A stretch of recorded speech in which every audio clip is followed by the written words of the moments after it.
Good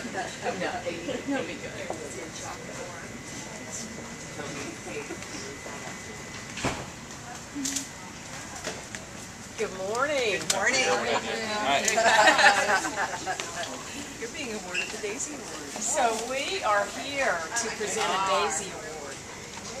And this is a very special event every month. It's one of the things, it's my favorite day of the month. And you're our Daisy Award this month, Jim. The Daisy Award was started several years ago by the Patrick J. Barnes family. Patrick was a young adult who died of idiopathic thrombocytopenia. That's a mouthful. Yeah. And he was hospitalized at Hutchinson Cancer Center out in Seattle. And the family was just so touched by the role that the nurses played in the last days of his life in particular. And so they created a Daisy Award and have for excellence in extraordinary nursing, and now it's become nationwide. And we've been doing it here at Iowa for about 18 months now. And we've had quite a few Daisy awardees. It's been very competitive, and we're so pleased that today you're our Daisy winner. So who wants to read the bio and nomination? Let's read the nomination. Oh, the nomination? Yeah. All right. This is the nomination, Jim, that we chose. Yeah. With deepest sincerity, I would like to nominate Jim for the Daisy Nurse of the Month Award. Jim was the nurse for my brother, Christopher Roberts, in the SICU and on 4 JP East. My brother had been diagnosed with terminal cancer, and Jim helped make his and our stay more tolerable and pleasant. Jim has one of the most admirable philosophies of nursing that I have ever seen. Jim always seemed to put the patient first no matter what. For example, when Chris was on 4 JP East and had not been able to take a shower in 2 weeks due to his mobility problems and the size of the shower, Jim had offered to arrange for him to shower on a different floor, which had a much larger shower and removable shower head. This in itself showed that Jim was willing to take the extra step for him. However, in the afternoon, Jim had gotten floated to the burn unit and would no longer be his nurse.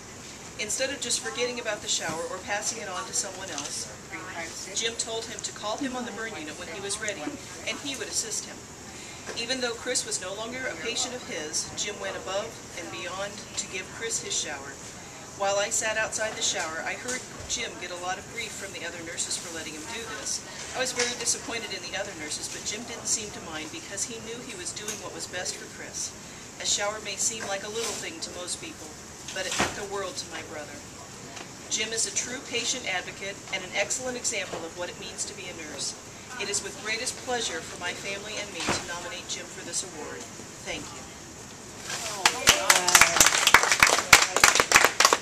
And Jim, I have a little bio. I know you know all about yourself, but the rest of us don't, so I'm going to read just a little bio.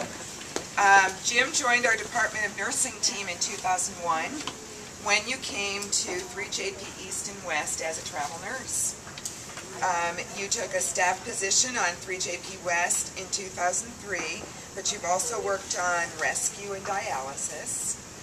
And you joined the CRU Team 2 April 2007, and you've been a terrific addition to this team of float nurses. Jim consistently gets very positive feedback from management and peers about his clinical expertise, his friendly, easygoing style, his commitment to service and high-quality care for patients. And people may not know that Jim and your wife Tina live on a farm near Wayland. And you and your daughters are very active in 4-H. You enjoy going to the fairs each year with your family. And you're well known for your ability to make friends and talk to just about anyone, which shows in your knack for making your patients comfortable and feel like they're being heard. We're very proud of Jim in regards to the Daisy story, but you're a great and caring nurse every day, and so thank you for all you do every day.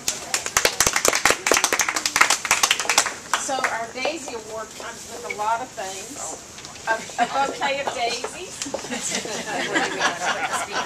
Some Kleenex, which I'm the one who needs the Kleenex. Let me just slip in there and I'll take my picture. A certificate, which is very nice, and a copy.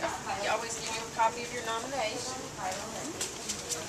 There is a There's a statue called the Healer's Touch, which is created in Zimbabwe. They import those from Zimbabwe, and it helps to support the local community there in Africa. And this is a depiction of the caring nurse. And then there's also a daisy tote and Cinnabons. Cinnabon helps support this because when Patrick was so ill, the only thing he wanted to eat was Cinnabons. And so the Barnes family would bring Cinnabons for the whole nursing staff in addition to Patrick. And so this nursing staff here today gets, we don't have Cinnabon anywhere near here, it's all the way in Des Moines. So Jean always picks these up for us from Hy-Vee or Kelowna Bakery or somewhere. And then this this banner with your name on it will hang in the CRU up in this, I guess in the Central Nursing Office. The staffing office. Yeah. Usually it's on the nursing unit where the nurse is, but since you're everywhere. You can take it with you every day. Yeah. Whatever unit. Take it with you. Fold it up every 4 hours. And then there's lots of photographs. You'll be a star now. So. That's and what you'll I be in need. the blog. Yeah.